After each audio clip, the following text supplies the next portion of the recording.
RTV, kembali lagi di Lensa Ramadan.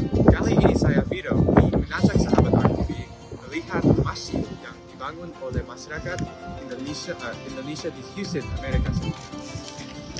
Namanya Masjid Istiqlal.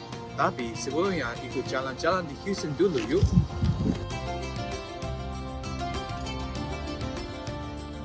Selamat datang di Houston, kota di bagian tenggara Texas, Amerika Serikat, yang merupakan kota dengan jumlah Muslim terbanyak di Texas.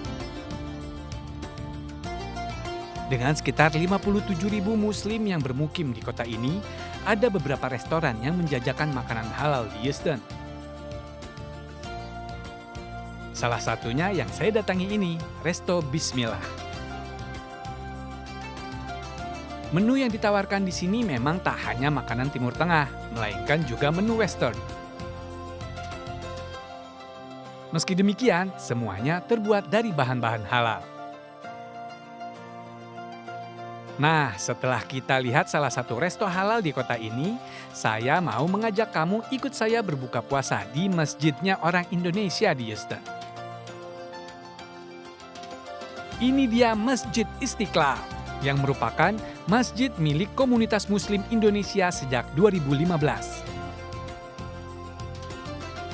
Selain digunakan untuk beribadah, masjid ini juga menjadi tempat belajar ilmu agama untuk berbagai usia. Yang menarik, sebelum digunakan sebagai masjid, bangunan ini sebelumnya adalah gereja loh. Di Masjid Istiqlal ini kita dirikan pada bulan, maksudnya didirikan, dibeli tanahnya ya, propertinya itu pada bulan Februari 2015. Jadi di properti ini tadinya gereja Hispanik. Kemudian setelah kita beli, kita gotong royong dengan masyarakat Muslim Indonesia, kita rubah gereja ini menjadi masjid. Setiap minggu itu kita setiap hari Sabtu pagi setelah salat subuh itu ada kajian fikih sunnah. Kemudian setelah salat fajar hari Minggu itu ada tahsinul Quran dan tafsir Quran. Kemudian setiap hari Sabtu itu ada Quran School. Jadi Quran Schoolnya alhamdulillah jumlah anak-anak yang ikut Quran School ini 80 orang. Jadi yang lucunya lagi sebagian anak-anak Arab, India, Pakistan itu mengirimkan anak-anaknya ke sekolah kita untuk belajar baca Quran. Satu hal yang membedakan Masjid Istiqlal dengan masjid lainnya di Houston adalah pada saat bulan Ramadan nih sahabat. Masjid ini rutin menyediakan iftar gratis setiap hari bagi umat yang berpuasa. Karena kerap didatangi umat Muslim dari negara lain juga, maka menu yang disajikan juga beragam. Mulai dari makanan Pakistan, India, dan Indonesia juga tentunya. Masjid Istiqlal di Houston, Texas ini pun menjadi simbol indahnya persaudaraan Muslim antar negara di bumi Amerika. Nah, sahabat RTV, itu dia tadi yang membuat saya menunggu berbuka puasa di Houston. Kini saya siap-siap buka puasa nih bersama saudara-saudara Muslim di sini. Dari Houston, Texas, Amerika Serikat, Vito melaporkan untuk RTV.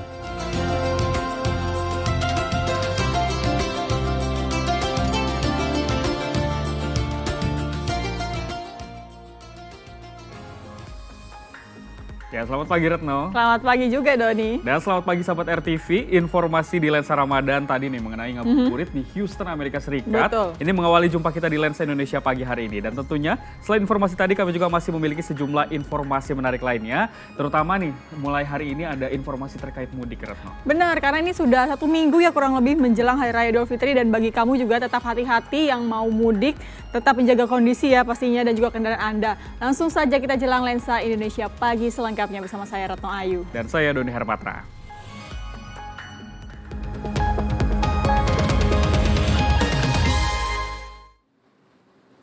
Ya, informasi pertama, sahabat RTV, 7 hari menjelang Hari Raya Idul Fitri, seperti apa arus kendaraan lalu lintas di Pulau Jawa? Sudah ada Salsabila Al-Katiri dan dari rest area kilometer 57 Tol Jakarta Cikampek. Silakan Salsabila laporannya. Ya baik sahabat RTV, 7 hari jelang Lebaran arus lalu lintas di rest area kilometer 57 dari Jakarta menuju ke Cikampek ini masih terlihat lengang. Dari pantauan kami belum terlihat peningkatan kendaraan pribadi sahabat karena umumnya kendaraan yang melintasi area ini masih didominasi oleh kendaraan pengangkut barang seperti misalnya truk-truk dan juga bus.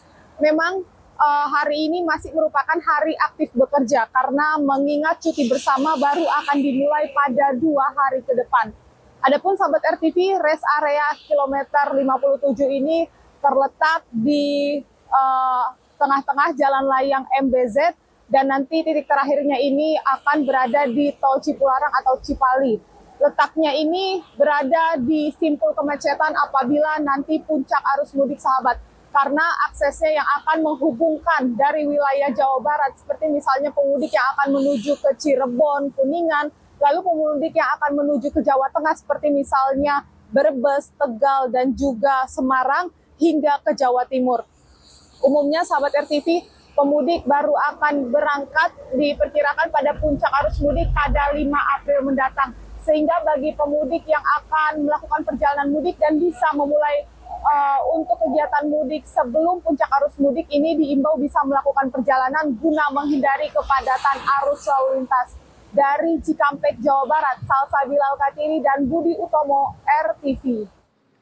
Sementara itu strategi mengurai kepadatan pun dilakukan pengelola ruas tol. Salah satunya pemberlakuan potongan tarif untuk beberapa ruas tol antar kota dan antar provinsi. Nah, kira-kira seperti dan berapa diskon tarif yang diberikan serta berlaku di ruas tol mana saja? Sahabat RTV, kita simak informasinya berikut ini.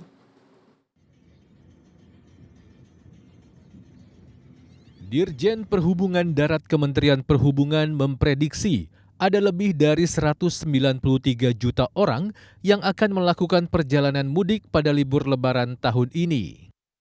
Daerah tujuan mudik tertinggi adalah wilayah Jawa Tengah dan Jawa Timur. Mengantisipasi hal ini, pengelola ruas tol Cikopo Palimanan telah mempersiapkan strategi.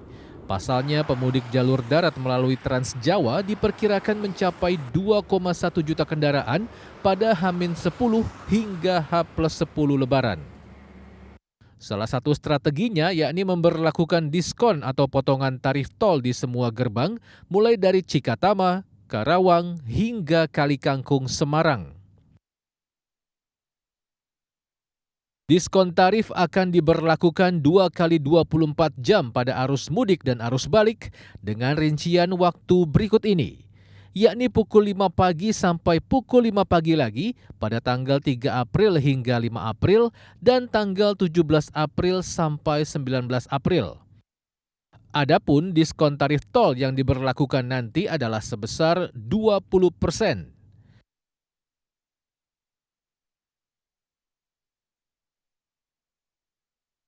Pemberlakuan diskon tarif tol ini dapat dinikmati oleh seluruh golongan kendaraan yang melakukan perjalanan menerus dari gerbang tol Cikatama sampai dengan gerbang tol Kalikangkung, begitupun sebaliknya.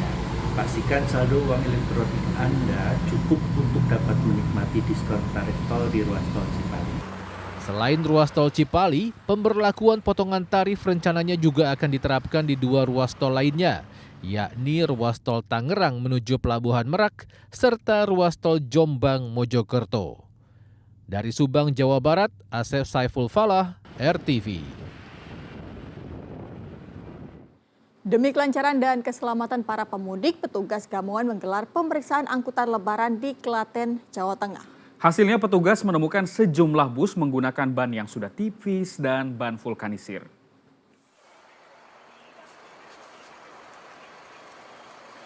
Seperti inilah hasil temuan petugas gabungan yang memeriksa kelaikan kondisi fisik bus angkutan lebaran antar kota antar provinsi yang ada di Terminal Insinyur Soekarno, Klaten, Jawa Tengah.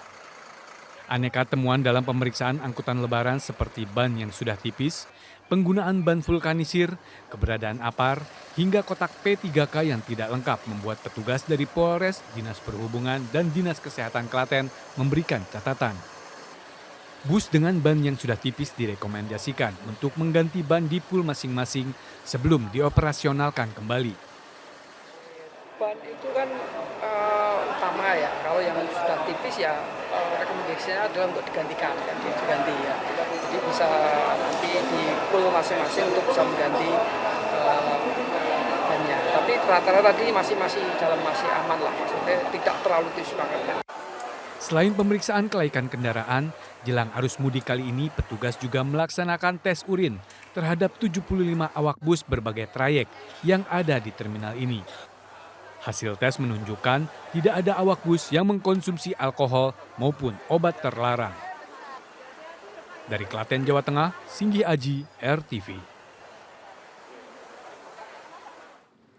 Sementara itu 10 hari terakhir bulan Ramadan dimanfaatkan umat Islam untuk berburu malam Lailatul Qadar dengan itikaf atau berdiam diri di masjid. Namun itikaf yang dilakukan warga Bandung berikut ini agak unik nih sahabat RTV. Kira-kira uniknya kayak gimana ya? Kita simak liputannya berikut ini.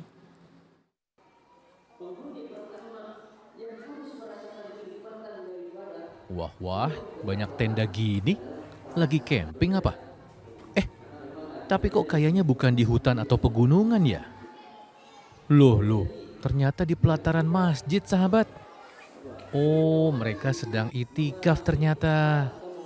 Itikaf itu berdiam diri di dalam masjid pada 10 hari terakhir bulan Ramadan. Nah, 10 hari terakhir ini adalah momen berharga bagi umat Islam untuk mendapatkan malam Lailatul Qadar, salah satunya dengan memperbanyak ibadah, mulai dari sholat sunnah, membaca Quran, hingga banyak berdoa. Hal ini terlihat di Masjid Raya Habibur Rahman yang terletak di Jalan Pajajaran, Kota Bandung, Jawa Barat. Tidak hanya warga sekitar masjid, mereka yang beritikaf di sini juga datang dari luar daerah. Sama siapa aja Ibu punten? Saya sama suami sama anak-anak 3. Memang sengaja itikaf di sini? Sengaja. Sebelum-sebelumnya memang sudah sering di sini gitu ya. Karena memang suasana itikafnya itu khusyuk, kemudian dengan keluarga itu lebih bisa menyesuaikan dengan keluarga. Jadi untuk itikaf dengan keluarga memang lebih nyaman di Masjid Habibur Rahman. Ini bawa sendiri ya? Bawa sendiri. Selain beritikaf, para peserta juga bisa mengikuti sholat malam berjamaah yang dimulai pukul 12:30 dini hari sampai menjelang waktu sahur. Dari Bandung, Jawa Barat, Bayu Rohman, RTV.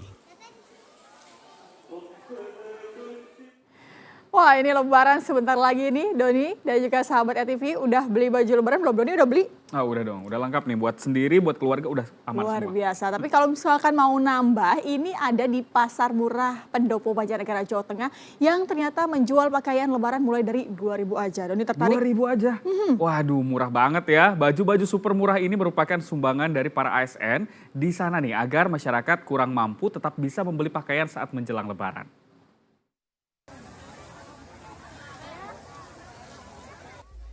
Laris manis.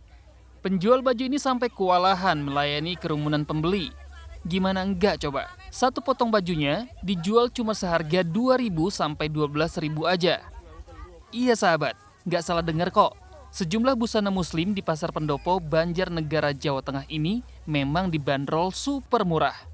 Baju-baju ini memang bukan pakaian baru, melainkan sumbangan dari para ASN di wilayah Pemkab Banjarnegara agar masyarakat yang kurang mampu tetap bisa membeli pakaian. Sedikitnya 2.000 potong pakaian ludes diserbu pembeli.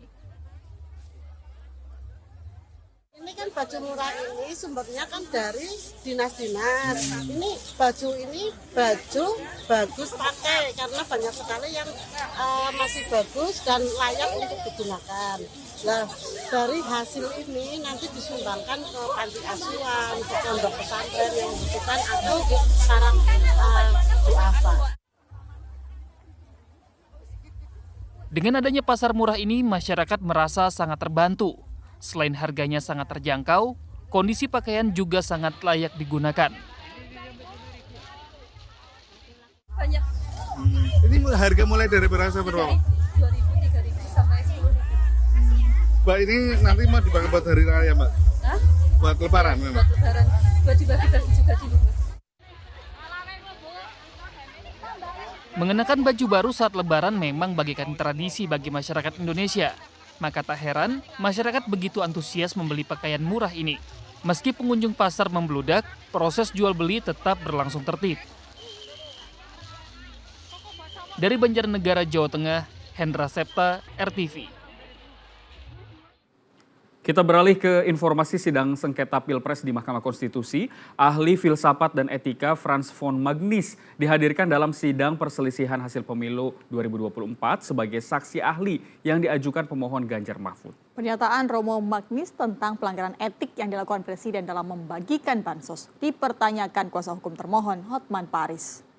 Memakai kekuasaan untuk menguntungkan pihak-pihak tertentu membuat presiden menjadi mirip dengan pimpinan organisasi mafia. Presiden boleh saja memberitahu bahwa ia mengharapkan salah satu calon menang.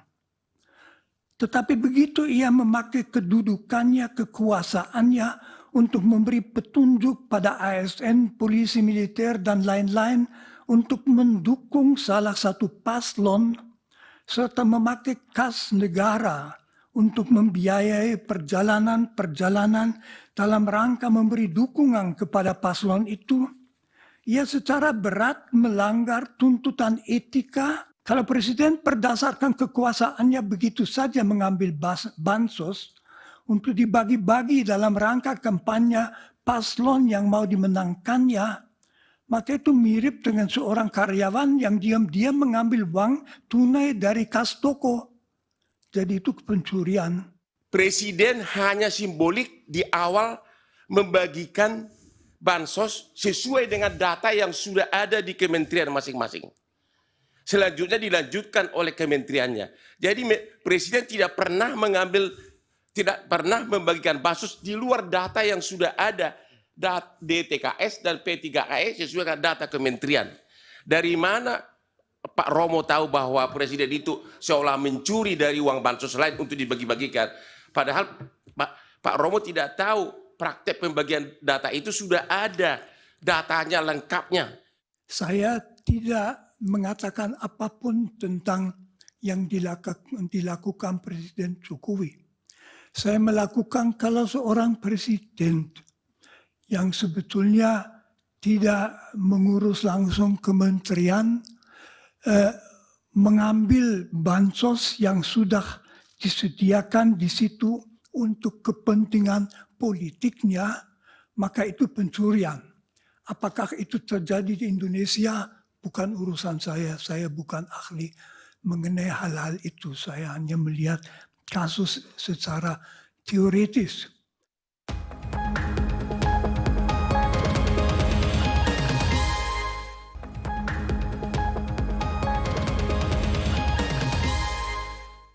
Dan informasi di Lensa Arena tadi menutup perjumpaan kita di Lensa Indonesia Pagi hari ini. Akhirnya saya Doni Hermatra. Dan saya Retno Ayu, terima kasih sudah menyaksikan Lensa Indonesia Pagi. Selamat pagi dan sampai jumpa.